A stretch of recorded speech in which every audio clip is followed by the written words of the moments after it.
kāpēc politiķi tik ļoti turas pie tādas nosacītas varas. Paskatīsimies, cik daudz tev ļaus darīt. Liepāja, manuprāt, joprojām sevi nevar saukt par studentu pilsētu. Liepāja būtu gatavs ienākt vēl augstskolas, starptautiskas augstskolas. Man pat ir bez tabū balva, karstas cīņas, nereti uzvar ārvalstu mākslinieku nopirkšana un atvešana uz Liepāju, un sēdes teritorija ir būtiski samazināma. Liepainieks iet pa puscenu. Šī liepainieka karte ir jāievieš. Nu, čau, Sauli. Čau, kas par Prieks tev satikt. apusēji. Nu ko, parunāsim. Aiziet, esmu gatavs. Ar tevi vienmēr, kas par. Nu, Sauli, izstāst man lūdzu vienu jautājumu, kas man vienmēr tā interesējas ir, un kā ir kļūt par deputātu un uzreiz par vicemēru? Tev bija šāda pieredze, vai ne? Nemaz netik sen. Jā, 2,5 gadu atpakaļ. jā. Tas bija forši. Tādā ziņā, ka viena no manām tādām dzīves filozofijām ir ņemt to, ko dzīve tev dod. Nav nejaušu lietu, nav apstākļu sakritības. Lietas pienāk tajā brīdī un tādā formātā, kā tu esi pelnījis un kā tam ir jābūt. Nu, tāda iespēja bija gan deputāts, gan vicemēra pozīcija. Es kolēģiem teicu, mēģinam. Redzēs, kur tas mūs aizvedīs. Tas ir tāds vēl viens tāds dzīves izaicinājums, piedzīvojums, kuru noteikti ir jāizmēģina. Un tomēr arī liels pārbaudījums pēkšņi tā kā jau nevis vienkārši kā deputāts, bet ar diezgan daudz un svarīgiem pienākumiem. Pilnīgi tev piekrītu. Milzu atbildība, milzu atbildība.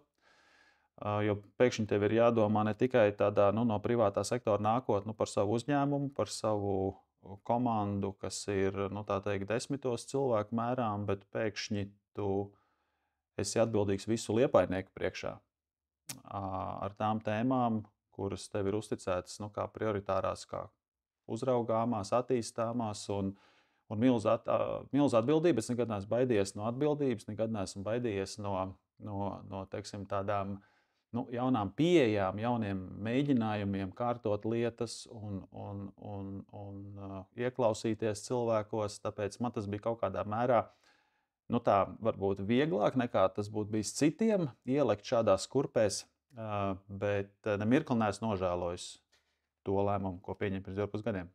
Šķiet, ka es tikko ar tevi atradu vienu kopīgu lietu, kas mums varētu būt. Nebaidīties no izaicinājumiem. Man personīgi arī ļoti patīk izaicinājumi, un šis varētu būt kaut kas tam līdzīgs, vai ne? Jā, tā kā es esmu priecīgs, ka Liepainieks savulaik par mani nobalsoja pietiekami daudz reižu vai pietiekami daudz balsis, lai man būtu šī iespēja bijusi kļūt par deputātu brīdī, kad Atis Deksnis un Linda Matsone devās uz Saeimu. Un nākošais jautājums varētu būt tāds, kā atšķirās darbs no privāta biznesa un pašvaldībā, jo pirms tam tu biji privātā biznesā un tad pēkšņi pašvaldībā, vai ne? Kā tas? Jā, un atšķirības ir milzīgas. Milzīgas atšķirības. Pareizi saki, es pirms kļūt par deputātu un vicemēru es nebiju strādājis nevienu dienu publiskajā sektorā. Nevalstiskās organizācijas, privātais bizness bija tas, kas mani bija veidojis par cilvēku, par personību līdz tam. Un tad pēkšņi pašvaldība, daudz kas jauns, mēģinot saprast, kā sistēma strādā, un tev jāsaprot, kā sistēma strādā, lai tu spētu sistēmā radīt pievienotā vērtību. Tev jāsaprot, kā sistēma strādā. Un atšķirības milzīgas. Es pirmkārt biju sagaidījis, ka lietas notiek straujāk, lietas notiek tādā kārtībā, kā gan to ļauj, teiksim, cilvēku jauda, gan likumdošanas puse. Tātad tur es jāsaka godīgi, biju zināmā mērā vīlies. Man patīk pieņemt lēmumu, izdarīt, un tad, ja sanāk brīnišķīgi, ja nesanāk, tad ir mācība. Pašvaldībā bija šī cits režīms. Tagad tas bija tāds mans pirmais tāds atklājums, tāds, neteiksim pārdzīvojums, bet tāds realitātes apziņa. Un otra lieta, kuru es tā joprojām, godīgi sakot, līdz galam neesmu sapratis, kāpēc cilvēki, kāpēc politiķi tik ļoti turas pie tādas nosacītas varas. Jā. Bet uz to es atbildi meklēju joprojām. Kāpēc? Jā, tev ir zināma ietekme, jā, tu pieņem pilsētas budžetu, jā, tu inicē jaunas attīstības projektus. Bet tas taču nav vienkārši. Tas pilnīgi noteikti nav vienkārši. Tas pilnīgi noteikti tev prasa arī tādu visu laiku uzturēt sevi formā, tāpat kā fiziskā formā, tāpat arī tādā mentālā formā, lai tu pirmkārt sajustu Liepājnieku, sadzirdētu joprojām, dzīvojot, teiksim, tā savā burbulī. Un lai tu vari šos attīstības projektus, kas pie Liepājā ir gana daudzi, tad realizēt tā, kā iedzīvotājiem ir tīkami, ērti, izdevīgi. Un šis ir tāds, ko es joprojām meklēju atbildi, kāpēc cilvēki tik ļoti turas pie varas, un to mēs redzam atkal un atkal vēlēšanās. Bet, katram savs. Ko Saula pastāst, lūdzu, cik ilgi viens cilvēks var sēdēt amatā, lai iepšu vienā krēslā? Skaties, šis ir mans krēsls. Mēs te varam redzēt, ka viņš ir jau tāds gana pabružāts. Nav nekāds pirmā svaiguma. Tātad cilvēki ir strādājuši, sēžot šajā krēslā. Bet, skaties, deputāta sasaukumi ir uz 4 gadiem. Jā. Tad pirmā sasaukumā, pirmā 4 gadē tu iebrauc tēmā un sāc darīt labas lietas, saproti, kā sistēma strādā, tu var radīt ietekmi. Man liekas, ka otrā 4 gadi ir tā, kurā tu reāli rauj, reāli dari labas lietas Liepājas attīstībai. Vēl pēc tam tos 4 gadus, tur jau tad ir, es teiktu, liels risks jau iestrikt tai burbulī un pazaudēt to sazemējumu ar ārpasauli. Man liekas, ka 2 termiņi ir fair enough. Pietiekoši daudz, lai varētu paspēt izdarīt lietas un... Precīzi. Un, lai neiesūnotu pēc tam, tad ir jādara kaut kas cits. 2 termiņi un... Un kā ir ielikt iekšā un būt sistēmā, kuru pārvalda un ir veidojusi, piemēram, viens politiskais spēks, 20 gadu laikā, un kā tev bija mirklī adaptēties, satvert to lauku un mēģināt izdarīt lietas, kuras tev ir svarīgas izdarīt Liepājnieku labā? Šis ir Kaspar ļoti labs punkts, kuru tagad norādi. Un sākumā esam nepievērsis īpaši uzmanību. Man likās, visi strādā pēc iespējami labākiem scenārijiem, un es varēšu lieliski papildināt šo cilvēku sastāvu, tos daudzos cilvēkus, kas centrāla administrācijā strādā.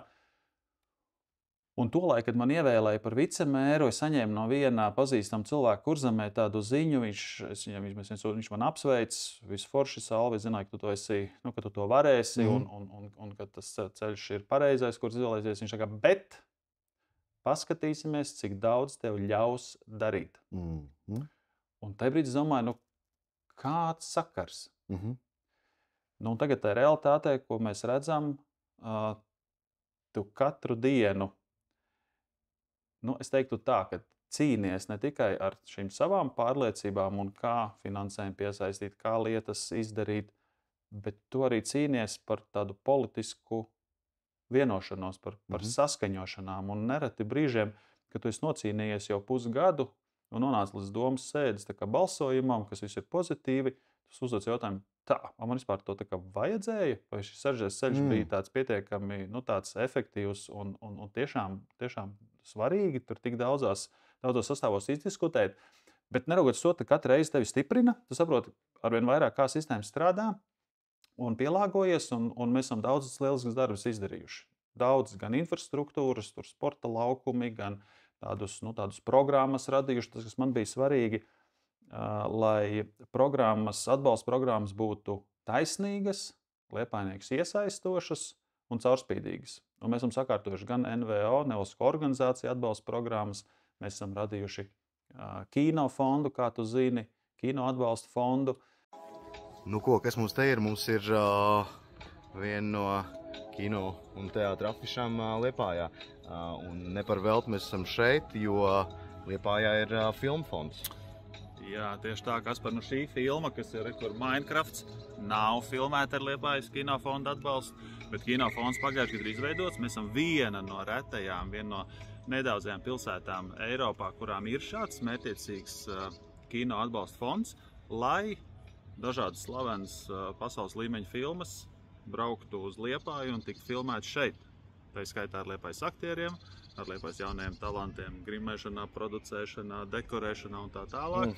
Tā kā milzu labs stāsts Liepājai. Un pagājuši gadu 3 filmas šādi atbalstījām, tā skaitā tautā iemīlētos nelūgtos viesus, tā skaitā filma Jumprava, kas šogad visdrīzāk iznāk. Nu, tā kā jaudīgs stāsts. Turpinam šo.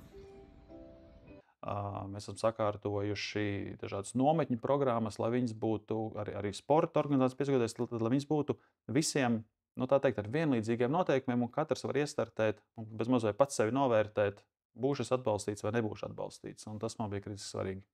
Vai tev ir ideja par to, kā varētu pašvaldību padarīt arī mūsdienīgu? Pilnīgi noteikti. Bet te ir kas par vienu būtiska lieta. Kad politiskai vadībai jābūt ciešā sakabē ar izpildvaru.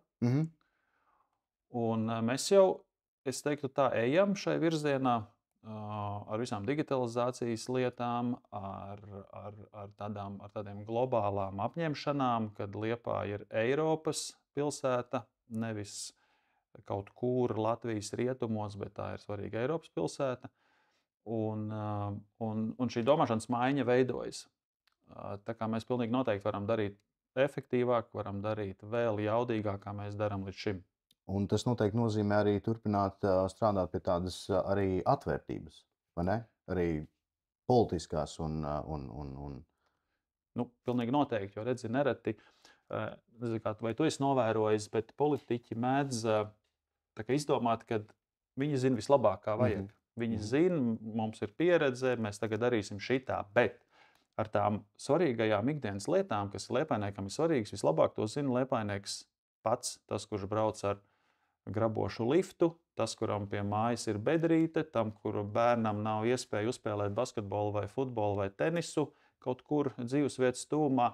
Viņi to redz, liepājnieki to redz, un mums ir jāsadzird.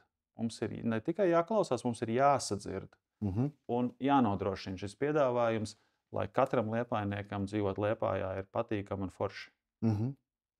Nu, ko mēs esam nonākuši vienā no daudzstāvu namiem Liepājā, un šeit ir, nu, kā jau visos, šādi te veci lifti. Nu, uzbraucam, kaut kur mēs varam. Braucam.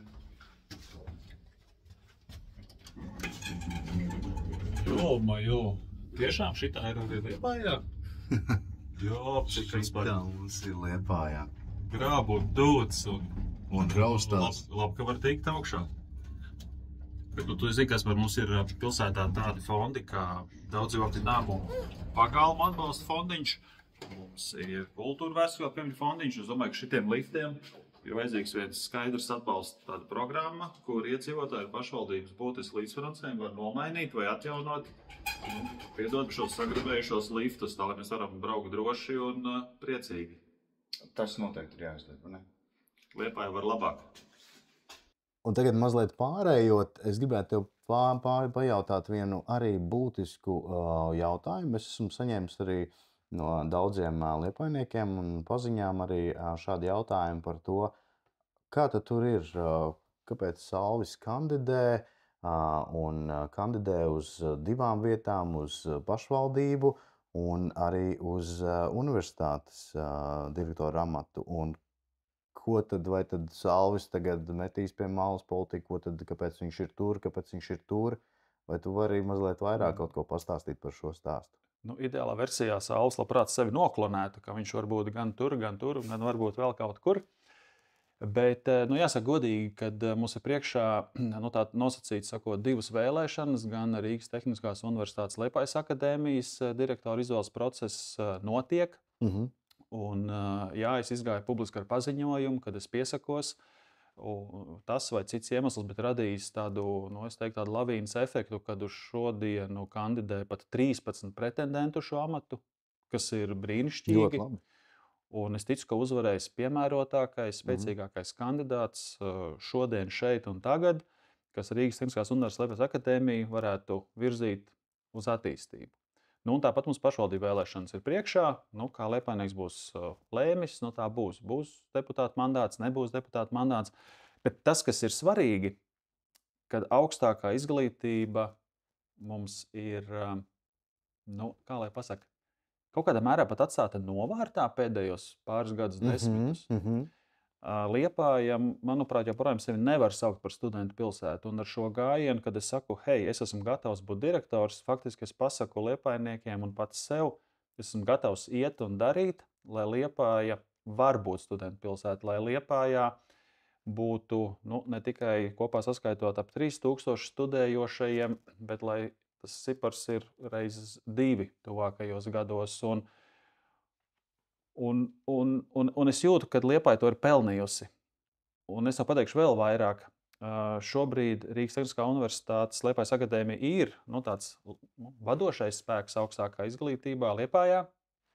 Mums ir vēl vairākas augstskolas, bet es esmu saņēmis signālus, un mēs esam tādu priekšdarbu jau uzsākuši, kad Liepāja būtu gatavs ienākt vēl augstskolas, starptautiskas augstskolas, tādējādi nodrošināt gan liepājniekiem, mūsu vidusskolniekiem plašākas iespējas, ko studēt, ko kvalitatīvi studēt, bet ne tikai mūsu pašiem liepājniekiem jaunajiem, bet arī atvest uz Liepāju ārvalstu studentus.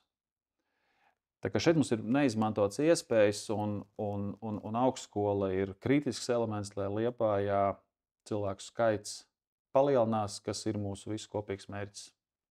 Tas izklausās ļoti labi, jo ir arī tā viena lieta, kas ir tāda tendence, kad Liepājā pēc vidusskolas pabeigšanas skolēni izvēlas studēt kaut kur ārpus Liepājas, vai ne? Un piesaistot vēl kādu jaunu iespēju, jaunu universitāti, izveidojot šeit, paplašinot šīs te iespējas izvēlēties dažādas studiju programmas, iespējams arī šis būs variants, kā paturēt mums un šeit pat mūsu skolēnus, liepājniekus. Absolūti, absolūti. Un zin kā, te ir baigi tāds kutelīgais moments, ka mūsdienās vispār kopā tautsaimniecība un arī mūsu jaunieši ir ļoti dažādi. Ir ļoti dažādi, un arvien grūtāk ir pielāgoties, adaptēties viņu vēlmēm, ko viņi grib studēt, kā viņi grib studēt, arī mācību metodas mainās. Un es to jūtu savā ģimenē maksimāli tieši. Mana meita mācās 12. klasē, un kad es viņai jautāju, ko tad tu un ko tavu klases biedri, ko viņi diskutē, ko viņi darīs tālāk pēc 12. klases. Un mana meita ir izvēlējusies šobrīd studēt ārvalstīs. Savukārt klases biedri man saka, visi kā viens runā par Rīgu. Tas nav mans jaunatklājums, to liepājnieku, kam ir šajā vecumā bērni, arī zina tikpat labi, cik es, bet tas ir skaidrs signāls, ka, hei, nav Liepāja ar savu jaudu, ar savu radošumu, ar savu vēsturi. Nav izmantojusi šīs iespējas, kas mums ir, lai gan jauniešus paturētu Liepājā, kvalitīvi paturētu, gan atvestu vēl cilvēkus un tādējādi radītu, ko jauni cilvēki dara. Tā ir milza enerģija pilsētā. O jā. Un iespējams nākošais jautājums ir kaut kādā ziņā saistīts. Kā uzrunāt jauniešus? Šis ir labs jautājums. Kā, Salvi, tu uzrunā jauniešus?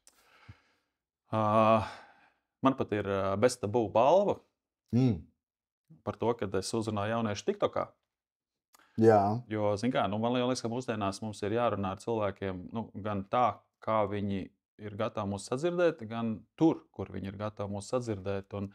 Un arī faktiski vienlaicīgi ar stāšanos deputātu un vicemēra amatā es arī izveidoju savu TikTok kontu ar mērķi aizsniegt jauniešus, tādējādi veidojot šos vēstījumus, šos ziņojumus, kaut kādā mērā ar humoru drusku, bet joprojām pasakot arī to kvalitatīvo ziņu, kur es gribu nodot. Un, vai man iet labi, vai man iet slikti, to lai vērtē citi, bet tur tie skatījumi ir dažādi apjoma, bet tas ir viens ceļš, kā jauniešus uzrunāt.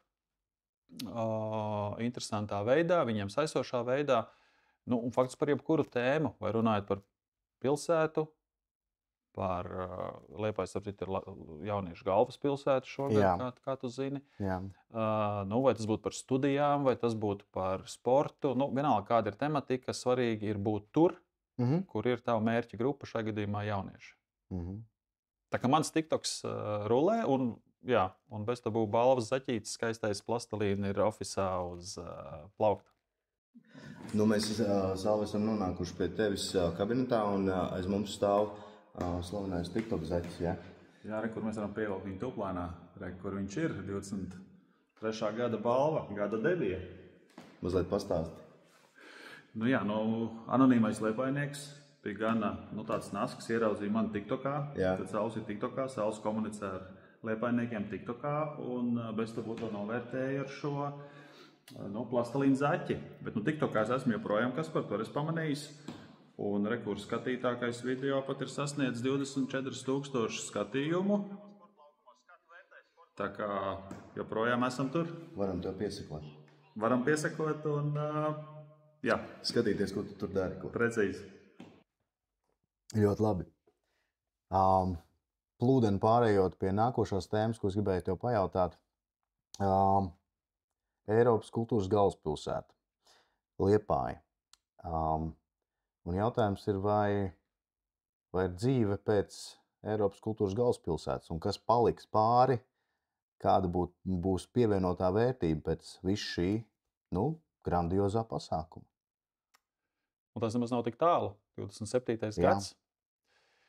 Un šeit, tu jau zini, kad ir izveidots atsevišķs juridisks persona nodibinājums Eiropas kultūras galvaspilsētā, tad cilvēku komanda, kas strādā gan uz šo gadu, gan arī līdz 27. gadam, ir dažādi kultūras pasākumi.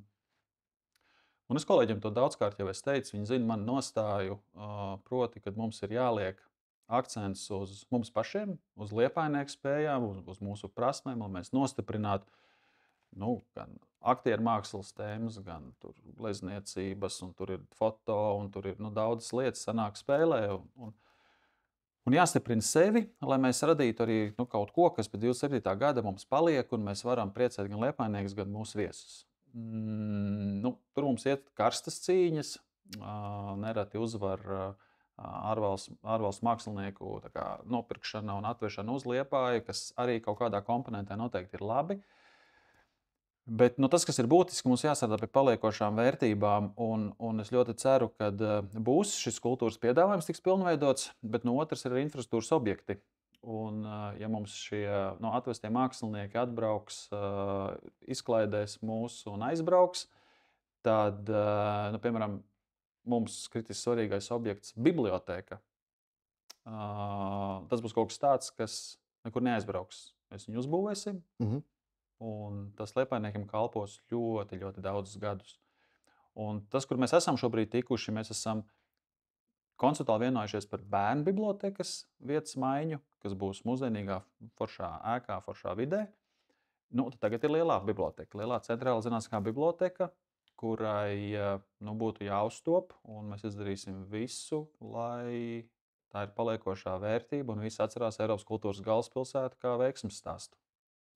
Ko Salvi, esam nonākuši pie Liepājas teātra un tepat blakus esošajā skvēriņā, kur norit darbs jau pie tā, lai pavisam drīz taptu teātra mazā zāle, kur ilgus gadus tika atlikta, un šī iecerē bija citas prioritātes. Tagad es domāju, ka tas ir jāizdara un jāpacīnās, lai šeit pēc pāris gadiem būtu mazā zāle ar pieejamu kafejnīcu visiem citiem cilvēkiem un visiem iedzīvotājiem un tā tālāk. Stilīga vieta būs. Šī jau kas par tavu pasauli. Tu jau ikdienā esi lielajā ēkā, tu būsi droši vien arī mazajā zālē. Tā kā gan mēģinājumos, gan izrādēs. Šis ir vērtīgs objekts, būs arī skaists objekts. Un tu jau zini, kas par, ka šeit pat rekord pāri ielai. Mums ir tā saucamā banku māja, kur ir vieta jau konceptuāli vienošanās, ka tur būs bērnu biblioteka. Tātad bērnu biblioteka, teātris, tāds kultūras kvartāls, es pateiktu, kultūras centrs veidojās pilsētā. Šo liepainieki ir pelnījuši. Jo ne par velti es tev uzdevu šo jautājumu, jo man pagājušajā vasarā es biju vienā starptautiskā konferencē, kuras iepazinos ar Igaunijas aktieru apvienības valdes priekšsēdētāju. Un mēs labi iepazināmies un pēc tam runājām mazliet vairāk, un viņš pats ir aktieris Tartu teātrī. Un tas, ko viņš teica, ka Un es jautāju, kā jums veicās ar kultūras galvaspilsētu statusu un visu to visu lielo notikumu. Un, uz ko viņš man teica, ka Tartu kultūras galvaspilsēta bija mazliet izslēgusi ārā vietējo teātri, un viņu tā iesaiste nemaz nebija tik liela. Vai tev arī šķiet, ka tas būtu svarīgi? Mums tomēr ir gan simfoniskais orķestrs profesionāls, gan Liepājas teātris, gan vēl daudz un dažādas svarīgas un tādas kultūras jomas, kurās mēs esam ļoti stipri. Un varbūt, ka mums šī te iesaisti ir pietiekami tepat Liepājā. Absolūti, visi tev nosauktie, visi šīs kopienas mums ir jāstiprina. Visas mūsu kultūras pērles, kā tev patīk teikt, mums ir jāstiprina. Un es pat teiktu vēl vairāk, kas par mums ir Liepājā arī virkne vai vairākas kultūra vietas, kas ir kā fiziskas vietas, par kurām mēs ļoti priecājamies gan vasarā, tad, kad ir daudz turistu, gan arī augstajā laikā, kad tur notiek lietas, ka tur notiek viena performance, otra, trešā. Un šīs vietas mums ir jāstiprina caur šo globālo stāstu, caur šo Eiropas līmeņa stāstu. Mums ir jānostiprina esošās lietas, iespējams, viņām jāiedod kaut kāda jauna garša, jauna dimensija, tā lai ne tikai liepājnieks un latvietis mūs saprot, bet arī eiropietis mūs saprot. Tad kaut kam ir jābūt ne tikai latviski, bet vēl kādā valodā. Bet mums ir jāstiprina pirmkārt pašiem sevi. Es redzu, ka tas notiks. Mums ir iestrādes, lai būtu iesaistīts gan simfoniskais orķestris, gan Liepājas teātris, gan Lielais dzintars, vēl virkni kultūras kopienas. Tā kā tas būs, bet mums ir visiem kopā to ļoti, ļoti jāgrib un čakli jāpastrādā. Lai arī pēc šī lielā pasākuma, tad, kā mēs sākumā runājam, kaut kas paliek. Precīzi. Tagad sarunas laikā mēs arī esam vairāk kārt jau izskanējis, ka liepājnieks ir svarīgs. Mums ir primāri ir jādomā par liepājnieku. Kā nepazaudēt liepājnieku starp šīm te vajadzībām, starp investoriem, ar daudz un dažādiem uzņēmumiem, kurus ir jāpiesaist Liepājai, kur ir vajadzīgi. Tāpat arī turisti ir vajadzīgi, bet kā nepazaudēt liepājnieku? Jā, redzi, kopumā uz Liepājas to karti skatoties, skaidrs, ka mums ir vajadzīgas darba vietas. Mums ir vajadzīgas daudz labi apmaksātas darba vietas, lai ceļās dzīves līmenis, lai liepājnieks vairāk var atļauties un tam līdzīgi. Un punkts viens, skaidrs, ka mums ir jāstiprina šie super uzņēmīgie liepājnieki, kas ir uzņēmuma īpašnieki, kas ir uzņēmumu vadībā. Un tas mums noteikti ir jādara. Un jo vairāk mēs būsim paši saimnieki savā pilsētā, jo labāk. Vienlaicīgi mēs saprotam, ka tā globalizācija ir radījusi apstākļus, kad arī ārvalstniekiem piederoši uzņēmumi, ir daudz, kur arī liepājniekiem piederoši uzņēmumi ir citās pilsētās un valstīs. Bet te ir svarīga nianse, ka mums ir jābūt gan tādiem sevi cienošiem. Un mēs nevaram tā teikt, tā kā nāciet jebkurš un jebko, ko jūs darat ar mūsu gaisu, ar trokšņiem, ar vēl kaut ko, ka jūs visi te nākat un brīvi strādājat. Mums ir jābūt tādiem gana gudriem un ļoti rūpīgi jāpavērtē, vai konkrētā uzņēmējdarbība un konkrētās darba vietas nekaitē, netraucē liepājnieku dzīves telpai, tā skaitā iekļaujot bērndārzus, skolas, dzīvojamās mājas, parkus. Tad tam būtu jābūt tādā skaidrā balansā. Un viss, kas ir risku apdraudoši liepājniekiem, mums ir ļoti, ļoti, ļoti rūpīgi jāpavērtē. Vajag mums to vai nevajag mums to. Un redzēt, ļoti daudzus gadus lielākā daļa no pilsētas ir nevis pašvaldības pārziņā, jeb apsaimniekošanā, bet ir nodota speciālai ekonomiskai zonai. Tā saucamās industriālās teritorijas. Bet jāsaka godīgi, ka tikai daļa no šīm teritorijām, kas ir atdotas SEZ pāraudzībā, ir patiesi industriālas. Un šeit ir svarīgs punkts, kad mums būtu jāpārskata SEZ teritoriālās robežas. Un skaidrs, ka mēs nevaram izņemt no šīm teritorijām, piemēram, ostas vai Liepājas metalurgu industriālo parku jauntopošo. Bet ir virkne teritorijas, kuras pēc būtības neatbilst industriālām teritorijām, kas ir ļoti tuvu dzīvojamiem fondiem. Un šīs robežas mums jāpārskata, un sēdes teritorija ir būtiski samazināma. Tas būs noteikti viens no maniem priekšlikumiem, viens no mūsu priekšlikumiem, lai tuvākajā laikā šīs teritorijas pārskatītu. Tādējādi ir investoriem skaidri pasakot, hei, šeit tev būs darīt lietas, ar kurām tu nāc uz Liepāju. Mēs priecājamies par jaunām darba vietām un jaunām investīcijām. Bet savukārt šeit, kur ir dzīvojami apgabali, kur ir skolas, kur ir bērndārs, kur ir sporta infrastruktūra un tam līdzīgi, šeit īsti nebūs. Tādēļ nemaldinot jau pašā sākumā arī potenciālu investoru. Tad tas nozīmē, ka šo sadalījumu 35%, kas šobrīd ir Liepājas pašvaldības pārziņā, paplašināt, jo SEZ pārziņā ir šobrīd 65%, vai ne? Precīzi, jā. Tātad Liepājas teritorijas. Un tad šo te skaitli paplašināt par labu Liepājas pašvaldībai un liepājniekiem. Absolūti, jā. Un nākošā lieta, ko es gribēju parunāt arī par liepājnieku kartēm. Jo tas arī, manuprāt, ir veids, kādā veidā neaizmirst liepājnieku un tiešā veidā arī iedot kādus labumus liepājniekam par to, ka viņš šeit dzīvo, maksā nodokļus. Precīzi. Un šī ir tāda labi aizmirsta veca tēma, kura, diemžēl, nekad nav realizējusies, bet, man liekas, jau ir pienācis kritiskais brīdis, lai tas tiktu ieviests. Proti, ar šo liepājnieka karti, kuru mēs uzstājam, ka ir jāievieš, mēs nākam pretī liepājniekam, kurš šeit ikdienā dzīvo, ved bērnu uz bērndārzu, paciet uz darbu, laiž bērnus uz skolu, uz sporta nodarbi un tā tālāk. Tā kā šis mums ir jāatgriež, tā teikt, diskusija dzīvē un jāievieš, bet zinot, Kaspar, ka tu pats esi no mākslinieku pasaules, no Liepājas teātra, kā tu redzi, vai tāda liepājnieka kartei būtu vērtība? Noteikti, un tas mans piedāvājums ir jau sākotnēji bija kaut kādā veidā mēģināt atrast un risināt vienu netaisnību. Tā ir izveidojusies tamdēļ, ka Liepājas teātris ir vienīgais pašvaldības teātris valstī, un tad visi liepājnieki ar savu ieguldījumu uztur teātri. Tad to uztur Liepājas pašvaldība ar savu budžetu. Un pie tā šobrīd Liepājas teātrī ir ļoti dārgas teātra biļetes, kas ir daudz dārgākas par citiem reģionāliem teātriem, kā Daugavpils, kā Valmieras teātris. Un manuprāt, ka arī ar šādu karti un šādu liepājnieku atbalstu mēs varētu noteikti dot atlaides Liepājā dzīvojošiem iedzīvotājiem. Un tad katrs liepājnieks justu arī kaut kādu labumu no tā, ka viņš šeit dzīvo un viņš justos neaizmirsts.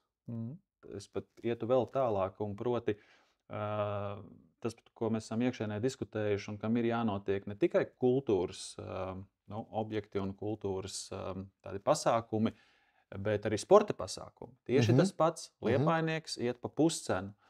Tieši tas pats par sabiedrisko transportu, kuru arī katrs liepājnieks jau subsidē no tādas ikgadēja iedzīvotāju ienākuma nodokļa autostāvvietas. Aktuāla lieta, starp citu. Absolūti precīzi. Un arī tur liepājnieks maksā varbūt kaut ko, varbūt tas nav pilnīgi pavelti, bet, piemēram, pirmā stunda pilnīgi noteikti ir bez maksas. Savukārt, ja mums atbrauc viesi, kurus mēs ļoti mīlam, ļoti gaidām, ļoti cienam, bet turists maksā vairāk. Un šo naudu, ko mēs no turistiem saņemam, mums jāmācās pelnīt kā pilsētai. No šīs naudas, ko mēs saņemam no turistiem, mēs ieliekam apakaļ liepājniekiem. Bērnu laukumos, veloceliņos, parkos. Un tas ir tas modelis, kas mums ir gudri jāizmanto šobrīd, un šī liepājnieka karte ir jāievieš. Ko esam nonākuši pilsētas centrā un pie viena no automašīnas stāvvietu apmaksas kases, vai ne? Ja. Un mums ir plāns par liepājnieku karti. Tieši tā, un liepājnieka kartei ir jānodrošina būtisks finanšu priekšrocības liepājniekiem, Liepājā deklarētajiem iedzīvotājiem, un autostāvvietas ir viena no tēmām, vai ne?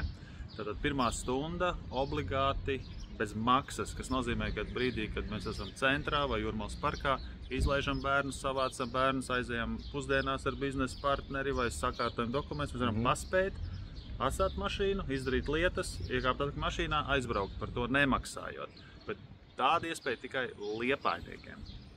Tālūk. Un ar šādu karti, tādu bonus sistēmu liepājniekam, principā, tad iespējams mums izdotos arī kaut kādā veidā piesaistīt vēl pilsētā arī iedzīvotājs. Kā tu skaties uz kaut ko tādu? Nu, pilnīgi noteikti. Es domāju, ja šī brīdī, kad šī liepājnieka karte būs ieviesta un cilvēki redzēs šo finansiālo ieguvumu, virkne cilvēku, kas ikdienā uzturas Liepājā, rūpīgi padomās, varbūt man tomēr deklarēties Liepājā. Un savus nodokļus maksāt šeit. Jā, un vēl papildus pat šim, es domāju, ka arī nav noslēpums, ka daudzi citur Latvijā dzīvojušie vai liepājnieki, kur kādā brīdī ir aizbraukuši no Liepājas darba apstākļu dēļ, ģimenes dēļ, dažādi iemesli. Šis arī var būt viens no motivatoriem, lai atgrieztos savā pilsētā un dzīvot šeit un veidotu ģimeni šeit un būt daļa no Liepājas. Mēs šīs sarunas laikā ļoti daudz runājām, pietiekoši daudz par kultūru. Es noteikti vēl ar tevi gribētu parunāt arī par sportu, jo es domāju, ka tur mēs varam uztaisīt vēl atsevišķu stāstu par to. Ir gana daudz noteikti, ko stāstīt. Tā izskaitā par 31. gadu Eiropas jauniešu olimpiādi. Precīzi, Gaspar, es apsveicu gan tevi, gan visus liepājniekus ar šo mega titulu. 31. gads Eiropas jauniešu olimpiskās spēles notiks pie mums Liepājā. Lieliski. Un par to mēs noteikti ar tevi vēl parunāsim. Super, Gaspar. Paldies tev! Paldies!